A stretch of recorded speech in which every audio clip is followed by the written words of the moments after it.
கொடைக்கானல் 5 வீடு அருவியில் மாயமான 2 கல்லூரி மாணவர்களின் உடல்களை தீயணைப்பு படை வீரர்கள் போராடி மீட்டனர்.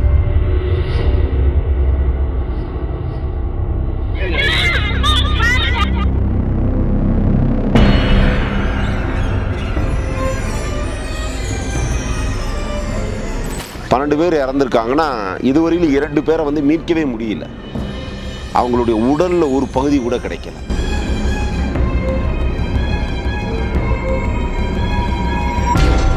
அந்த பொண்ணை கொண்டு போய் கொடுக்கும்பொழுது நள்ளிரவாகி போயிடுச்சு. அப்படியே காட்டேஜில் நான் படுத்துட்டேன். அந்த பொண்ணு கழுத்தில் மிதிக்கிற மாதிரி எனக்கு ஒரு உணர்வு. முழிச்சிட்டேன்.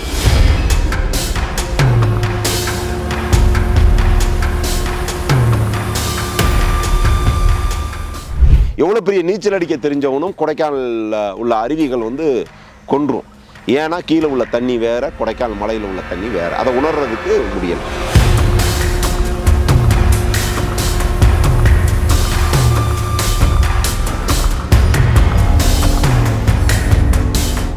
பாறையில் அடிப்பட்டு இந்த மொட்டி விலகி இருந்துச்சு. இந்த இடத்துல வேறு ஒன்று குத்தி பெரிய கொஞ்சம் எங்கிட்டு குத்தி இருந்துச்சுன்னா உயிர் போயிடும்.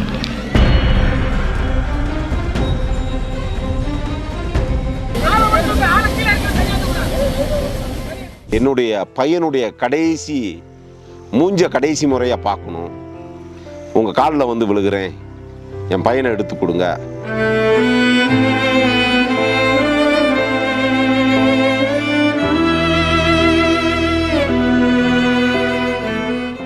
போகிறவங்கெல்லாம் செல்ஃபி எடுக்கிறோம், புகைப்படம் எடுக்கிறோம் அப்படின்னு சொல்லி தான் இறக்குறாங்க.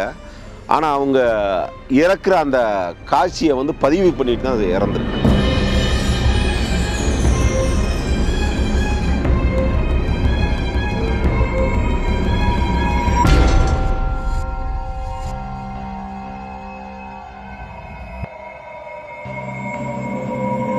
இப்போது புதிய அறிமுகம் ஆச்சி ஹோட்டல் சாம்பார் 50 கிராம் ரூபாய் 20 மட்டுமே. 5 வீடு அருவியில் அடிக்கடி ஒரு பெரிய துயர சம்பவம் நடக்குது. அங்கே போகிறவங்கெல்லாம் இறப்புக்குள்ளாராங்க. அதுக்கு பின்னாடி பல மர்மங்கள் இருக்கதா சொல்கிறாங்க. அங்கே என்னதான மர்மம் இருக்குது? மர்மம்னு பார்த்தா ஒரு அமானுஷ்யம். வில்பட்டி கிராமத்திலேருந்து குடும்பத்தில் கோவிச்சுக்கிட்ட ஒரு பொண்ணு, கர்ப்பிணி பெண் முறையாக அதில் விழுந்து இறந்துடுறாங்க. அது 1980களில் நடக்கிற ஒரு நிகழ்வு. அதற்கு பிறகு பார்த்திங்கன்னா அந்த இடம் ரொம்ப அமானுஷமாகிடுது. தண்ணீரியாமல் அதுக்கு பிறகு அந்த பெண் இறந்ததுக்கு பிறகு தான் அங்கே உயிரிழப்புகள் தொடர ஆரம்பிச்சுது. அதுக்கு முன்னாடி அப்படி ஒரு உயிரிழப்புகள் ஏற்படலை. அந்த பெண் கிளம்பி கோவிச்சுக்கிட்டு வந்ததை பார்த்த வில்பட்டி கிராம மக்கள் எல்லாமே அனைவரும் அங்கே பார்த்து அந்த பொண்ணை உடலை மீட்டு எடுத்துகிட்டு போனாங்க. அப்பேற்பட்ட ஒரு அமானுஷ்யமான அருவிகளில் அதுக்கு பிறகு இதுவரையிலும் 12 பேர் இறந்துருக்காங்க. 12 பேர் இறந்துருக்காங்கன்னா இதுவரையிலும் 2 பேரை மீட்கவே முடியல. அவங்களுடைய உடலில் ஒரு பகுதி கூட கிடைக்கல. 1990களில் இலங்கையிலிருந்து வந்த ஒரு மாணவன், அப்போதைய இலங்கை ஜனாதிபதி பிரேமதாஸ் அவர்களுடைய உறவின் முறையில் உள்ள ஒரு பையன் ட்ரெக்கிங் வரும்போது அந்த பொண்ணு எப்படி வந்துச்சோ அதே வழியில் இறந்தான். அதற்கு பிறகு தொடர்ச்சியாக ஒவ்வொரு விடுமுறை நாட்கள்லையும் விடுமுறை தினங்கள்லையும் பொங்கல் தீபாவளி காலத்தில் அது எப்போயெல்லாம் அங்கே ஆற்றுல வெள்ளம் போகுதோ அப்போயெல்லாம் உயிரிழப்பு ஏற்படுது. போகிறவங்கெல்லாம் செல்ஃபி எடுக்கிறோம், புகைப்படம் எடுக்கிறோம் அப்படின்னு சொல்லி தான் இறக்குறாங்க. ஆனால் அவங்க இறக்குற அந்த காட்சியை பதிவு பண்ணிட்டு தான் அது இறந்துருக்காங்க. ஒவ்வொருத்தருடைய இறப்பும் ஒவ்வொரு காட்சிப்படுத்தப்பட்டிருக்கு. அவங்களாவே சுயமாகவே எந்த ஒரு அறிவிலையும் இறப்புகளை தவறி விழுந்தவங்களை இன்னொருத்தவங்க எடுப்பாங்க. ஆனால் இங்கே மட்டும்தான் தன்னுடைய இறப்பை கடைசி நிமிடங்களை பதிவு பண்ணிய நிகழ்வுகள் அங்கே நடந்திருக்கு. அப்படின்னா தொலைபேசியை வச்சுட்டு அதை ஆன் பண்ணிவிட்டு குளிக்கிறேன்னு போயிட்டு அவங்க கண்ணு முன்னாடியே போய் உயிரிழந்த நிகழ்வுகள் இன்னமும் காணொலி காட்சியாக நம்ம பார்க்கலாம். 2 நாள் 3 நாள் தண்ணி கடின தண்ணி. எல்லா அருவிகளும் பார்த்தீங்கன்னா இப்படி இருக்கும், செங்குத்தாக இருக்காது. இந்த அருவி மாத்திரம்தான் இப்படி இருக்கும். தண்ணி இப்படி குத்தி அப்படியே சுழற்சியில் கொண்டு போகும். ஸோ அப்படி அங்கே குளிக்க வரவங்க அப்படியே உள்பகுதியில் போயிடுவாங்க. கிட்டத்தட்ட ஒரு 56 59 ஓடைகள் கலந்த அருவி அந்த அருவி. இந்தியாவில் உள்ள எல்லா அருவிகளையும் கீழே இருந்து ரசிக்கலாம். அதாவது அருவிகள் கொட்டுறதை நம்ம ரசிக்கலாம். இந்த அருவியில் மாத்திரம்தான் மேலேருந்து கீழே ரசிக்க முடியும். அதனால தான் இது வந்து மிக மிக ஆபத்தான ஒரு அருவியாக நம்ம பார்க்க முடியுது.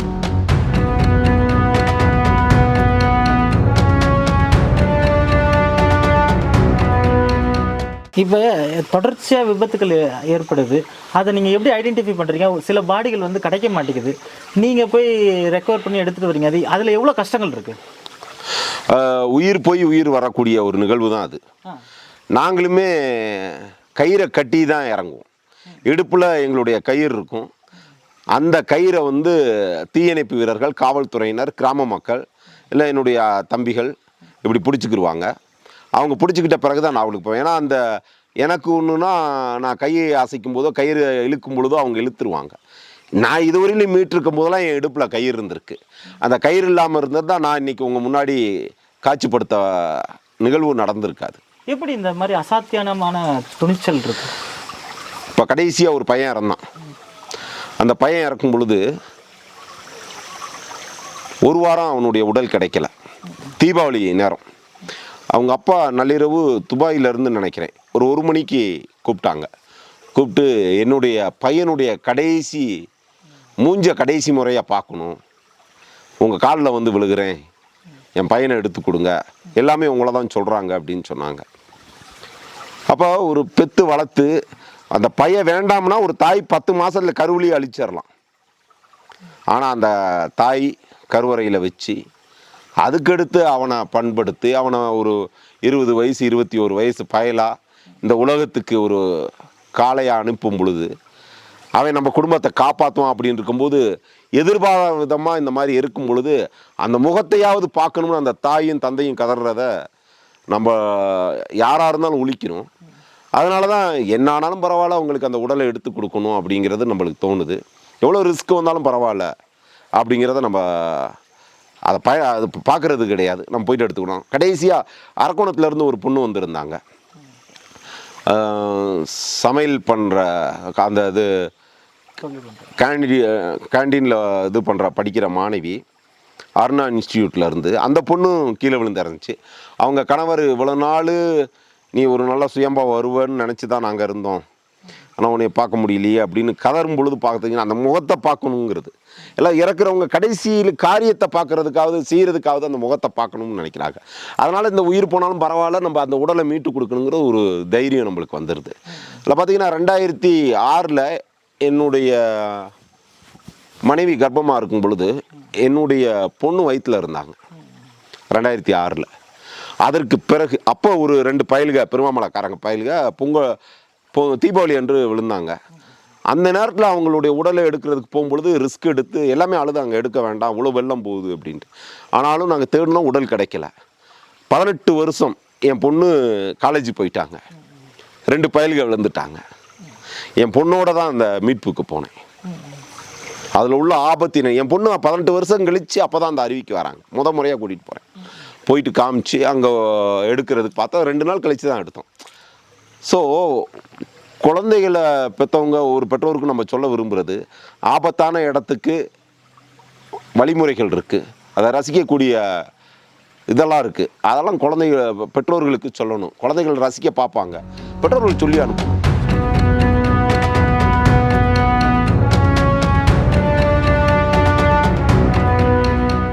நீங்கள் அந்த இதுக்குள்ளே இறங்குறீங்க, உள்ளே இறங்கினோடனே இங்கே ஒரு சுழல் இருக்கும், இல்லை இங்கே வந்து ஒரு சகதியோட இது இருக்குது, திட்டு இருக்குது, இங்கே மாதிரியான இடம்லாம் இருக்கும்ல, அதுக்குள்ளே 2 நாள் தேடுற அளவுக்கு ஏன் அவ்வளோ நேரம் எடுக்குது, கால அவகாசம் எடுக்குது? பார்த்தீங்கன்னா கொடைக்கானலில் பொறுத்தளவு முதல்ல வந்து இந்த தண்ணி மற்ற தண்ணி மாதிரி கிடையாது, கடினமான தண்ணி. கீழே உள்ள தண்ணி வந்து இலகுவானது. கொடைக்கானலில் ஓடுறது அடர்த்தியானது. இப்போ ஏரி ஆகட்டும், கொடைக்கானலில் எல்லா மலைகளாகட்டும், எல்லா மலையில் உள்ள அருவிகள் போகிற தண்ணி ஆகட்டும், தேங்கி இருக்கிற நீர்களாக எல்லாமே கடினமாக இருக்கும். அதை குளிர்ச்சி அதிகமாக இருக்கும். ஒரு உடல் போயிட்டு விரைப்பு தன்மைக்கு சட்டுன்னு போயிடும். கீழேலாம் அப்படி கிடையாது, வெயிலில் ரொம்ப இதாக இருக்கும். நாங்கள் உடலை தேடும் பொழுதே 10 நிமிஷம் தான் தண்ணிக்குள்ளே இருக்க முடியும். திருப்பி வந்து பாறையில் படுத்து எங்களை சூடு பண்ணிட்டு தான் நாங்கள் போயிட்டு பாடியை தேடுவோம். அதை 5 மணிக்கு மேலே இறங்க மாட்டோம். குளிர்ச்சி எங்கள் உடம்பும் ரத்தத்தை உரைய வைக்கிற அளவுக்கு இருக்கும். கொஞ்ச நேரம் நம்ம ஐஸில் கையை வச்சிட்டோம்னா கிளாட் ஆயிரும் ரத்தம். அதே மாதிரி தான் அங்கேயும் கொடைக்கால் மலையில் எல்லா இடத்துலையும் அதை தெரியாமல் அவங்க போயிட்டு கீழே உள்ள ஆறுன்னு நினச்சிட்டு இதுவரையிலும் இறந்தவர்கள் அத்தனை பேருமே வந்து வெளியூரில் இருந்து வந்தவங்க. பேத்துப்பாறையில் உள்ளவங்க யாரும் கிடையாது. 5 வீடுல உள்ள பாரதிய நகரில் எல்லாம் வெளியே உள்ளவங்க வந்து அதோட ஆபத்தை தெரியாமல், இந்த குளிர்ச்சி தெரியாமல், எவ்வளோ பெரிய நீச்சல் அடிக்க தெரிஞ்சவனும் கொடைக்கானலில் உள்ள அருவிகள் வந்து கொன்றும். ஏன்னா கீழே உள்ள தண்ணி வேற, கொடைக்கானல் மலையில் உள்ள தண்ணி வேற, அதை உணர்றதுக்கு முடியலை. நான் நிறைய பேர்கிட்ட பேசியிருக்கேன். அவங்க எல்லாமே சொல்றது காலை பிடிச்சி இழுக்கிறோம், அந்த மாதிரி இழுக்கிற மாதிரியான சம்பவம் இங்கே தொடர்ச்சியாக நடக்குது. அதுதான் அது என்ன அப்படி என்ன நடக்குது? அதுதான் நீங்கள் ஒரு அரை மணி நேரம் குளிரில் இருக்கும் பொழுது நரம்பு இழுத்து பிடிக்கும். நரம்பு இழுத்து பிடிக்கும். நீங்கள் மார்பில்ல காலை வைங்களே, சில்லுன்னு மார்பில்ல காலை ஆட்டோமேட்டிக்காக இழுத்து பிடிச்சிடும். அதை வந்து நம்மளுக்கு டைல்ஸில் வைக்கும்போது இழுத்து பிடிக்கும் தான். அதோட பல மடங்கு குளிர்தன்மை உள்ளது. தண்ணிக்குள்ளே இருக்கும் பொழுது உயிர் போகிற நேரத்தில் அவன் தத்தளிக்கும் பொழுது அவனால் உதைக்கவும் முடியாது, நீச்சல் அடிக்கவும் முடியாது. அப்போ இழுக்கிற மாதிரி ஒரு இது காப்பாற்றுங்கன்னு சொல்கிறது அவனை உள்ளுக்கு யாரோ இழுக்கிற மாதிரி தோணும். இப்போ நம்ம ஊர்ன பாடியை கை வச்சாலே அந்த தோல்லாம் பிச்சுட்டு வந்துடும். அந்த மாதிரி நம்ம பிக்காமலேயும் முகம் வந்து முக்கியமானது. அப்போ அந்த இடத்துல நம்ம தொடக்கூடாது. இந்த மாதிரியான நிறைய கவனமாக செய்வோம்ல, அது என்னென்ன கவனமாக இருக்கும், அது எப்படி இருக்கும்? அந்த நாங்கள் வந்து முதல்ல ஒரு உடலை எடுத்தோடனே முகத்தை மாத்திரம் சேதப்படுத்தாமல் இருக்கிறதுக்காக துண்டை போட்டுருவோம். முகத்தை அவங்க வீட்டில் பார்க்கணும் அப்படிங்கிறதுக்காக முகத்தில் துண்டை போட்டுருவோம். முகத்தில் துண்டை போட்டு மறைச்சிட்டு அப்புறம் அவருடைய உடலை வந்து கையை வந்து கட்டுவோம், காலை வந்து கட்டுவோம். மற்றதில் கையையும் காலையும் கட்டும்போது இந்த இடத்துல இப்படி ஒன்று இருக்கும், அங்கே கால் இப்படி இருக்கும். அப்படியே கம்பை நேராக உள்ளுக்கு விடுவோம். நம்ம நேராக உள்ளுக்கு விட்டு மூஞ்சை பொத்திட்டு அப்படியே தூக்கிட்டு வந்துடுவோம். ஏன்னா இது வந்து கைகள் சேதமடைஞ்சால் கால் சேதமடைஞ்சால் ஒன்றும் பிரச்சனை இல்லை. உடலில் மற்ற எந்த இடத்துலையும் சேதமடைகிறத பெற்றோர்கள் பார்க்குறது வந்து மிக கொடூரமான ஒரு இதாக பார்க்குறதுனால அந்த உடல் முகங்கள், கண், இந்த நெஞ்சு பகுதி இதிலெல்லாம் காயப்படாமல் நம்ம கொண்டு வர்றதுக்கு உண்டான வேலை. இன்னொன்று வயிற்று பகுதியில் அதிகமாக காயப்படிச்சா உடல் உறுப்புகள் வெளியே வரக்கூடிய சூழல் வரும். அதனால் மோஸ்ட்லி அதுகளை வந்து மறைச்சி கொண்டு வரும். இப்போ அந்த மாதிரி பாடியெல்லாம் தூக்கிட்டு வந்ததுக்கு அப்புறமா நமக்கு சாப்பிடும்போது அந்த எண்ணம் இருக்கும், தூங்கும்போது அந்த எண்ணம் இருக்கும். இந்த மாதிரி முதல் சமயத்துலலாம் அந்த மாதிரி நம்மளை துன்புறுத்திக்கிட்டே இருக்கும் அந்த எண்ணங்கள். ஒரு நாள் ராத்திரி படுத்திருந்தேன். ஒரு நாள் ராத்திரி படுத்திருக்கும் பொழுது அந்த 5 வீட்டில் அந்த பொண்ணை தூக்கிட்டு வந்தது, அருணா இன்ஸ்டியூட்டில் வந்து அந்த பொண்ணு தூக்கிட்டு வந்து படுத்திருக்கும் பொழுது காட்டேஜில் அன்றைக்கி நான் வரல, நள்ளிரவாகிருச்சு. அந்த பொண்ணை கொண்டு போய் கொடுக்கும் பொழுது நள்ளிரவாகி போயிடுச்சு. அப்படியே வந்து காட்டேஜில் நான் படுத்துட்டேன். அந்த பொண்ணு கழுத்தில் வந்து மிதிக்கிற மாதிரி எனக்கு ஒரு உணர்வு. முழிச்சிட்டேன், அப்படியே முழிச்சிட்டேன். அதுக்கடுத்து தூக்கமே வரல. என்னன்னு பார்த்தா அந்த ஃபீலிங்ஸோடு படுத்துது. அது தொடர்ந்து ஒரு 3 நாள் காய்ச்சல், எல்லாம் ஒரு மாதிரி இருப்பாங்க. இதெல்லாம் ஒரு அமானுஷ்யம்தான். ஒரு ஒரு செயலை நம்ம செஞ்சுட்டு வந்து அமானுஷ்யமாக செஞ்சுட்டு வந்து படுக்கும் பொழுது உண்மையான தூக்கம் வராது. அதே நினைவில் வரும். அது நம்ம வந்து உடலை வந்து சோர்வடைய செய்யும். கிட்டத்தட்ட நான் ஒரு பாடி எடுத்துட்டேன் அப்படின்னா 1 வார காலம் அது சம்பந்தமான நினைவுகளும் அது சம்பந்தமான தாக்கங்களும் இருந்திருக்கு. இந்த மாதிரி அசாத்தியமான இடத்துல ஒன்மன் ஆர்மி மாதிரி செஞ்சிட முடியுமா? நிச்சயமாக செஞ்சிடலாம். நான் நிறைய இடத்துல ஒன்மன் ஆர்மியாக தான் செஞ்சுருக்கேன். என்ன காரணம் என்னன்னா, காவல்துறை வர்றதுக்கோ, மருத்துவர்கள் வருவதற்கோ, மற்றவங்களை உதவி அழைக்கிறதுக்கோ நேரம் இருக்காது. அந்த நேரத்தில் அந்த உயிரை காப்பாற்றணும்னு மாத்திரம்தான் என்ன இருக்குது. அது மாதிரி பல உயிர்களை காப்பாற்றியும் இருக்கும். அருவிக்குள்ளே விழுந்தது மாத்திரம்தான் எடுக்க முடியாமல் போயிருக்கு. அருவிக்குள்ளே உள்ளதை ஒரு 2-3 பேரை மீட்டிருக்கோம். கடைசியாக 3 பேரில் 2 பேரை காட்டாற்று வெள்ளத்தில் இருந்து காப்பாற்ற, ஒருத்தர் இறந்துட்டான் அந்த வெள்ளத்தில். 2 பேரை கயிறை போட்டு தூக்கிட்டோம். கடைசியாக நடந்ததில்லை. அந்த மாதிரி அந்த கோல்டன் டைம்னு சொல்லுவாங்க. நாங்கள் அங்கே இருந்தோம்னா அவங்க இறந்துட முடியாது. அந்த இடத்துல ஒரு வனத்துறை அந்த இடத்துல பாதுகாப்புக்கு இருந்துன்னா இறந்துடாது. ஒரு சுற்றுலாத்துறை அலுவலர் அங்கே இருந்தாருன்னா இறந்துட முடியாது. பல முறை கோரிக்கை கொடுத்துருக்கோம், இது பாதுகாக்கப்பட்ட அருவியாக ரசிக்கும்படி அங்கே ஒரு ஆட்களை போடுங்க, உயிரிழப்பு தவிர்க்கலாம் அப்படின்னு சொல்லியிருக்கோம். அரசு கருத்தில் கொண்டு வந்து அதுக்கு பணம் ஒதுக்கியிருக்காக விரைவில் அந்த பணியை ஆரம்பிக்க இருக்கு. இந்த மாதிரி ஒரு அசாத்தியமான இடத்துல குதிக்கும் போது நமக்கும் அடிபடும்ல. ஆமாம், கை அடிக்க. ஏன்னா நம்ம வந்து நம்மளுடைய உணர்வு அதை எடுக்கணும் இல்லை காப்பாற்றணும் அப்படின்ற உணர்வு தான் இருக்கும். நம்மளை நம்ம கவனிக்கவே மாட்டோம். ஆமாம், அந்த மாதிரியான சம்பவங்கள்லாம் என்ன நடந்துச்சு? இந்த வரும் இந்த இடத்துல காயம் தெரியும். இந்த இடத்துல ஒரு காயம், இங்கே ஒரு காயம் இருக்குது. இந்த முட்டியில் ஒரு பெரிய காயம் இருக்குது. முட்டி இதே வந்து இங்கிட்டு விலகி இருந்துச்சு. பாறையில் அடிபட்டு அந்த காணொலி காய்ச்சலாம் இருக்குது. பாறையில் அடிபட்டு இந்த முட்டி விலகி இருந்துச்சு. இந்த இடத்துல வேறு ஒன்று குத்தி பெரிய கொஞ்சம் எங்கிட்டு குத்தி இருந்துச்சுன்னா உயிர் போயிருக்கும்.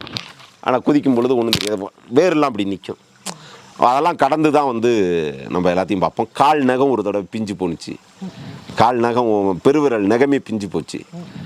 அதெல்லாம் தாண்டி தான் நம்ம வர முடியுது. பெரிய காசு பணம்லாம் முக்கியம் இல்லை. இப்போ அந்த டைமில் உங்களுக்கான ஃபர்ஸ்ட் எய்ட் இருக்குல்ல, அந்த தருணம் அவங்க கொடுக்குற அந்த ஆறுதல், கட்டி பிடிச்சி அவங்க சொல்கிற அந்த பாராட்டு, இது வந்து பெரிய நான் அதான் நினைப்பேன். லாஸ்ட்டாக அந்த பொண்ணு இறந்தப்ப 20,000 ரூபா கொண்டு வந்து கொடுத்தாங்க அரக்கோணத்துலேருந்து வந்த இடத்த. நான் பணத்துக்காக இங்கே எடுக்கலைங்க, உங்களுக்கு அந்த முகத்தை காமிக்கணுங்கிறதுக்காக தான் எடுத்தேன். பணங்கிறதுக்காக இதுவரையிலும் எடுத்து கொடுத்தப்பட்ட உடல்களில் ஒரு ரூபா நாங்கள் வாங்கினது கிடையாது. வந்துட்டு போகிறவங்களோட சாப்பாடு செலவு கூட வனத்துறையோட, ஃபாரஸ்ட்டு, தீயணைப்பு வீரர்களோட உணவுகளையும் நாங்கள் தான் கொடுத்துக்கிட்டு இருக்கோம். யாருக்கிட்டையும் 1 ரூபா வாங்கினதில்லை. அது யாரும் சொல்லவும் முடியாது அப்படிங்கிறத நான் ஆணித்தரமாக சொல்கிறேன்.